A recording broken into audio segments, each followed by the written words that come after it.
Hi everyone, it's Jalika here from the Mentor team, and today we're going to be diving into what is neurodiversity and how your organization can tap into neuroinclusion to really drive better business results, more innovation, and tap into a diversity of thought at scale.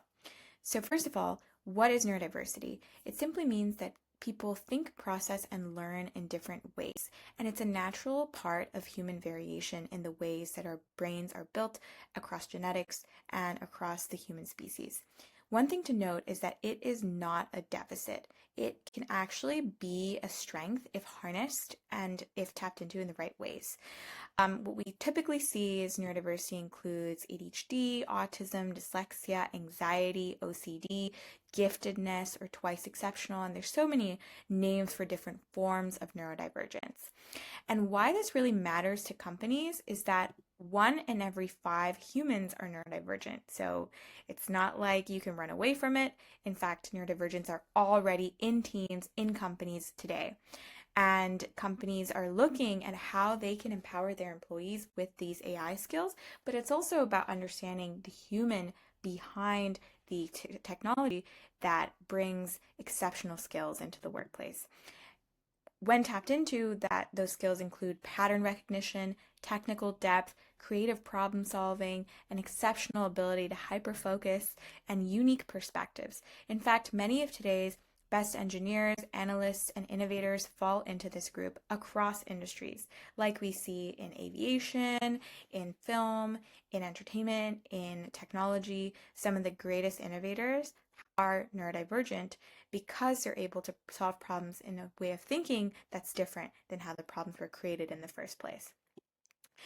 More than half of neurodivergent employees, however, say that their organization is not supportive enough to really open up and talk about neurodiversity. What that leads to is masking in a company where an individual has to suppress parts of who they are, which actually, believe it or not, impacts their productivity, their energy, and their ability to show up at work and really give it their all. So when these conversations have a channel and have a forum to be expressed, it's actually creating more team collaboration, more team understanding, and improved productivity across the board. We're also seeing that when it's not embraced, there's all of these challenges with worker shortages, people not wanting to go to work, people silent quitting in their jobs, and this problem persisting is creating a $1 trillion cost to the US economy. And mental health is actually getting in the way of individuals doing well at their jobs. So this whole series is to really help understand how to tap into that. One thing to understand before we dive in is language matters, communication matters, and being able to talk about neurodiversity in a way that isn't seen as a hindrance or an issue or a challenge to society, but more of a difference that we can reapproach in a new way allows individuals to bring those conversations into the light. So, for example, instead of saying problem, we can say, what are the support needs that you need in order to be successful? Instead of red flags, we can say characteristics. Instead of high function, we can say someone with low support needs, whereas low functioning, we can say someone with complex or high support needs. Social difficulties can be seen as social differences, and disorders can be looked at as conditions instead. So that allows someone who might identify with challenges that they face every day, not see themselves as a burden to society or something that needs to be fixed or solved, but rather ask for how their environment can adapt in order to bring their best selves out. So it's really changing and reframing how we think about cognitive intelligence, cognitive differences. Speaking of, next up is what is cognitive intelligence? This is a term that emphasizes the unique strengths that accompany those variations in the brain. So it's a positive framing that acknowledges while we have technical skills and technical intelligence in one's ability to use tools, etc., there's also this entire gray area of soft skills, which can encompass social skills. It can encompass all those intangible factors. And we group that into cognitive intelligence because it's one's ability to navigate the world and utilize their neurocognitive wiring to be able to solve problems better, regardless of the technical skills that they might have. And this is something that Mentra not only tracks, but really is trying to innovate on in its ability to be objective in framing a lot of what this intelligence means and how certain jobs really allow people with certain intelligence to be predispositioned to thrive in that job. Now, something else we want to dive into is this concept of universal design, because really that is the principle and framework by which we're not only building this platform, but also doing hiring across the board. So universal design is basically best illustrated by this analogy called the curb cut effect. So for example, curb cuts sidewalks initially were not accessible to people with wheelchairs, bicyclists, etc., because there was no ramp.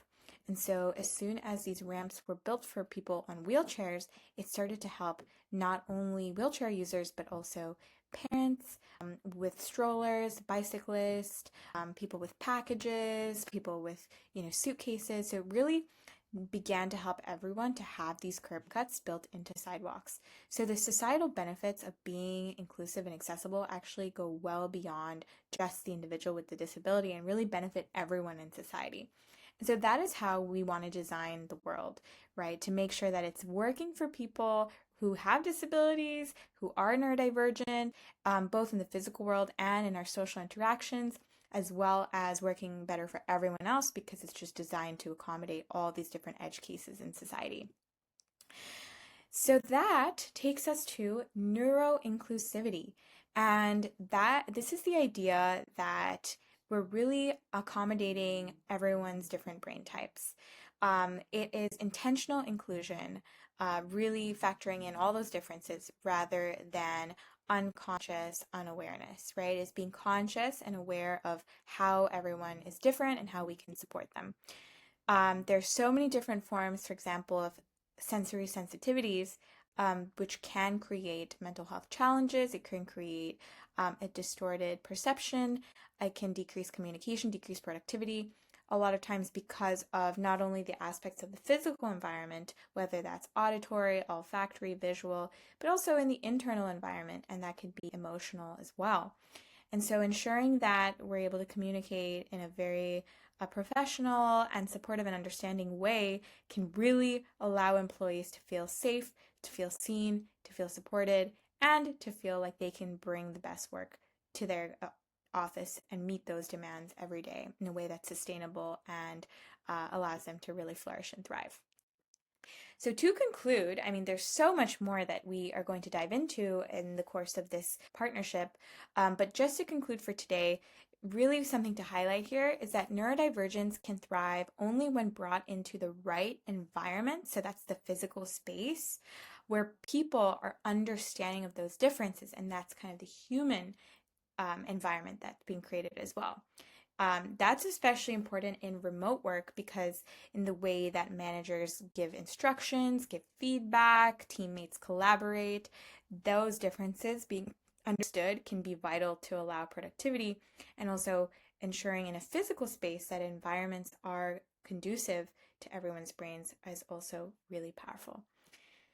So thank you so much. We're going to dive right into all of these factors throughout our relationship together and ensure that not only your hiring is successful, but also your ability to nurture employees in your organization is successful. And we want to be with you on that journey to building a more neuro-inclusive environment and really embracing the diversity of thought across your team and your company to bring the best results.